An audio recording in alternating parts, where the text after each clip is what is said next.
Hello guys, आज हम लोग पढ़ रहे हैं क्लास 6 की ज्योग्राफी का first chapter the earth in the solar system.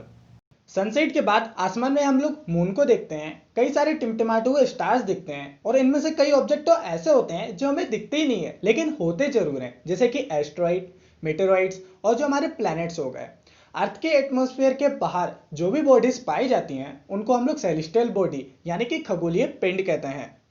तो बात करते हैं हम लोग स्टार के बारे में, जो कि गैसेस से बने हुए बड़े आकार के और गर्म सेलेस्टियल बॉडी होते हैं। देखिए, जो हमारा सन है ना, ये भी एक स्टार है और ऐसे कई सारे स्टार्स हमारे यूनिवर्स में हैं जो कि सन से बड़े भी हैं और सन से छोटे भी आपको देखने को मिलेंगे।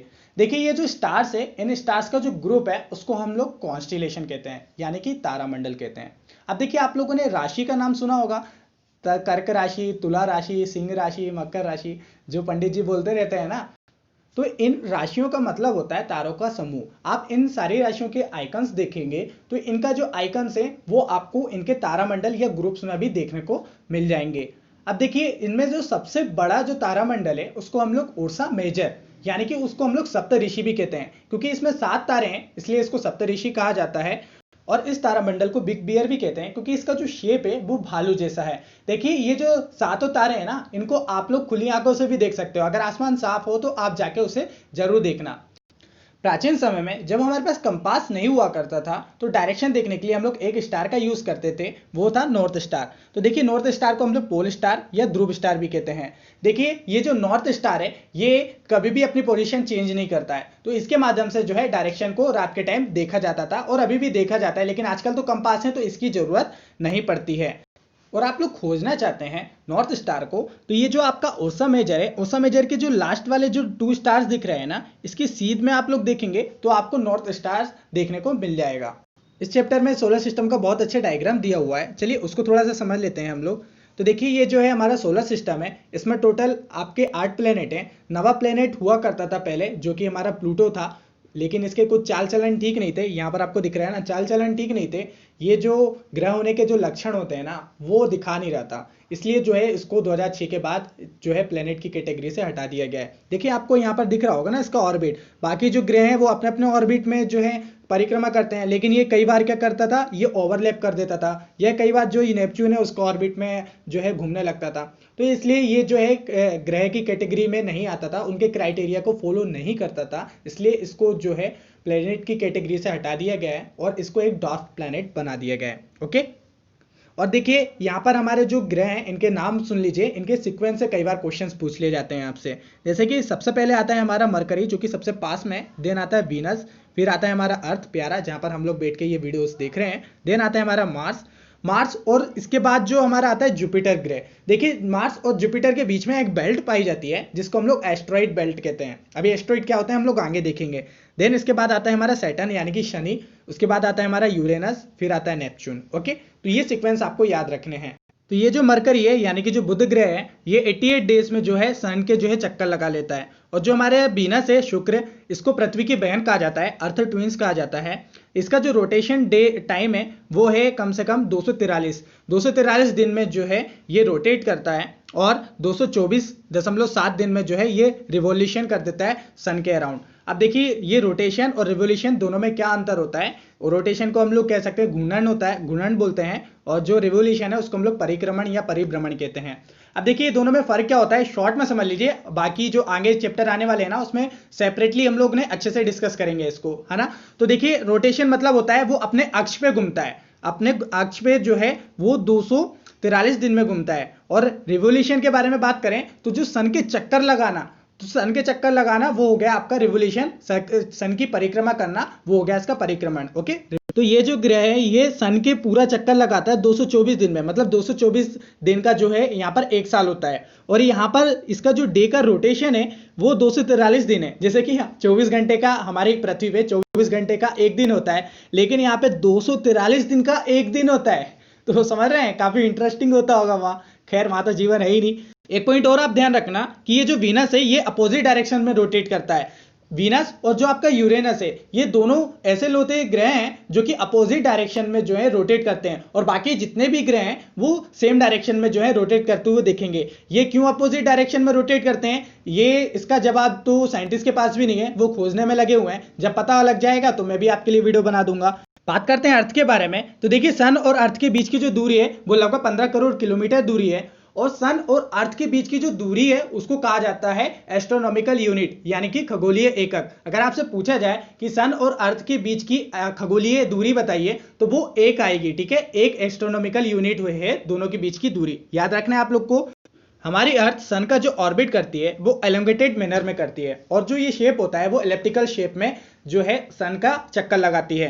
और देखिए अगर आपसे पूछा जाए कि जो अर्थ का शेप है वो कैसा है, तो आप लोग बोलते हैं कि जनरली हमारी जो अर्थ है वो गोल है, लेकिन ऐसा नहीं है। हमारी जो अर्थ है ना वो पोल में आपको फ्लैट देखने को मिलेगी, तो इसका जो शेप हो जाता है वो जियोइड शेप हो जाता है। जियोइड शेप कैसा होता है, जैसे रग्बी बॉल होती है, और जैसे हमने ऑरेंज देखा ना हमारा संतरा, संतरे की शेप की है हमारी अर्थ। और देखिए यहाँ पर बहुत सारा पानी होने के कारण जो है इसको ब्लू प्लेनेट भी कहा जाता है। अब एनसीईआरटी में आपकी एक ट्रिक दिखी हुई है, तो इस ट्रिक को देख लेना, इसमें जो हमारे पूरे 8 ग्रह हैं उसको याद करवाया गया है। वैसे अगर आप लोग एक बार उसका डायग्राम बना लेंगे ना तो ऑटोमेटिकली आपको याद हो जाएगा।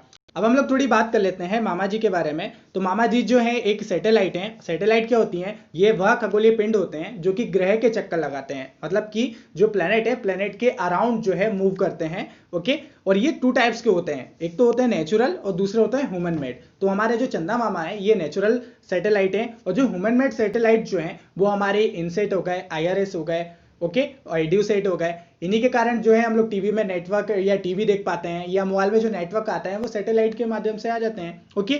देखिए ये जो है अर्थ के 1/4 का साइज है इसका, और अर्थ और मून के बीच की जो दूरी है लगभग 3.84 जो है लाख किलोमीटर है। और ये जो है अर्थ को जो चक्कर लगाता है ये 27 डेज में लगाता है। देखिए यहाँ पर आपको एयर नहीं देखने को मिलेगी, वाटर्स नहीं देखने को मिलेगी, लेकिन यहाँ पर आपको ये जो धब्बे टाइप के दिख रहे हैं ना, ये यहाँ पर गड्ढे हैं और कई उठा हुआ भाग है, उबड़ खाबड़ वाला भाग है, क्योंकि यहाँ पर बहुत सारे जो है मेटेरॉइड्स जो है गिरते रहते हैं, तो मतलब इसलिए जो है उबड़ खाबड़ हो गया है वो। तो यहाँ पर सिर्फ आपको ओनली माउंटेन्स देखने को मिलेंगे।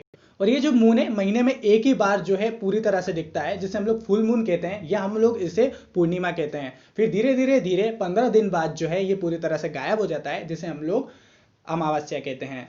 अब हम लोग बात कर लेते हैं कुछ और टर्म्स के बारे में, जैसे कि एस्ट्रॉइड। एस्ट्रॉइड जो कि मार्स और जुपिटर के बीच में पाए जाते हैं, जैसे कि आप लोग इमेज में देख सकते हैं, इनको आप ध्यान रखना।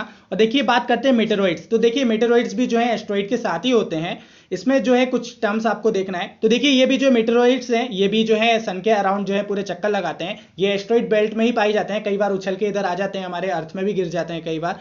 तो देखिए आपको याद रखना है कि जो मीटियोर्स होते हैं, मीटियोर्स जो टर्म्स हैं ये क्या करते हैं, ये हमारे एटमॉस्फेयर में आ तो जाते हैं, फ्रिक्शन करते हैं, और फ्रिक्शन करते से ये बर्न हो जाते हैं, और बर्न होके क्या करते हैं, ये चमकने लगते हैं। तो देखिए ये जब हमारे अर्थ के एटमॉस्फेयर से होकर गुजरते हैं तो इनको बोला जाता है शूटिंग स्टार। शूटिंग स्टार यानी कि आप इसी को ही जो है टूटता तारा कहते हैं। अब देखिए जो टूटता तारा, थोड़ा वर्ड सुनने से अजीब लगता है ना, अगर मान लो अगर सन टूट गया तो कितना कैसा लगेगा। तारा कभी नहीं टूटता है, ये जो मेटेओर्स हैं ये मेटेओर्स फ्रिक्शन करते हैं, उसी के कारण बर्न हो जाते हैं, जिसको हम लोग टूटा तारा कहते हैं, ओके।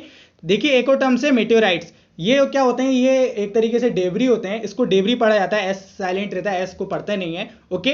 तो ये क्या होता है, ये जो मेटेओर्स हैं, कुछ मेटेओर्स तो ऊपर ही जल जाते हैं एटमॉस्फेयर में, लेकिन कुछ मेटेओर्स क्या होते हैं वो हमारे अर्थ में गिर जाते हैं। जब अर्थ में गिर जाते हैं तो उसको हम लोग मेटेओराइट्स कहते हैं, ओके। और ये अर्थ में गिर के क्या करते हैं, शेप बनाते हैं या गड्ढा कर देते हैं। देखिए महाराष्ट्र में एक लूनार लेक है, वो जो लूनार लेक है ना वो ये मेटेओराइट्स के कारण ही बनी है, ओके। तो उसको आप देखना सर्च करके जरूर, ठीक है, ओके। बात करते हैं मिल्की वे के बारे में। तो हम जिस गैलेक्सी के अंदर रहते हैं, जिस गैलेक्सी के अंदर हमारा सोलर सिस्टम है, हमारा सन है, उसको हम लोग मिल्की वे कहते हैं, ओके। मिल्की वे गैलेक्सी होती क्या है, देखिए मिलियंस ऑफ स्टार्स का एक ग्रुप होता है, क्लस्टर होता है, उसको हम लोग गैलेक्सी कहते हैं, ओके। और हमारी जो गैलेक्सी है उसका जो नाम है वो आकाश गंगा है। देखिए टेलीस्कोप से देखने पर जो हमारी गैलेक्सी है वो बिल्कुल बहती हुई नदी की तरह दिखती है, तो इसलिए उसका नाम जो रख दिया गया है आकाश गंगा रख दिया गया है, ठीक है। ये आपको ध्यान रखना है। एस्ट्रॉइड कुछ इस तरह से दिखते हैं, ओके। देन यहाँ पर आपको जो बुक्स है, बुक्स में एक डायग्राम दिया हुआ है, तो मैं सोच रहा था कि अपने तरफ से कुछ एक्स्ट्रा इन्फॉर्मेशन दे दूं। तो देखिए मैं यहाँ पर आपको सबसे छोटे से लेके सबसे बड़ा तक लेके जाऊंगा। तो हमारी सबसे छोटी यूनिट जो होती है वो होती है एटम। एटम से छोटे फिर उसके अंदर इलेक्ट्रॉन, प्रोटॉन, न्यूट्रॉन होते हैं, जिसे हम लोग सब एटॉमिक पार्टिकल कहते हैं।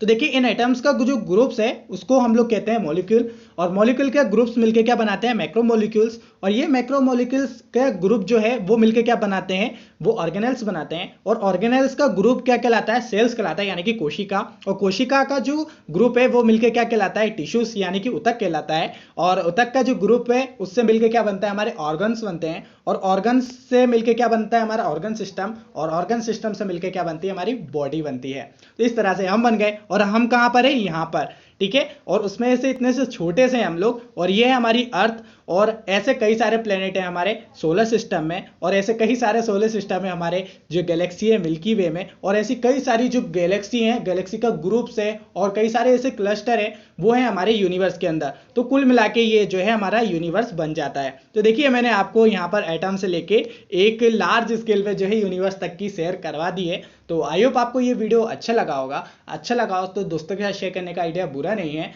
अगर आप चैनल पे न्यू हो तो चैनल को सब्सक्राइब करके बेल के आइकन को जरूर प्रेस कर लीजिएगा, ताकि वो आपको हमारी याद दिलाता रहे। तो अभी के लिए बाय।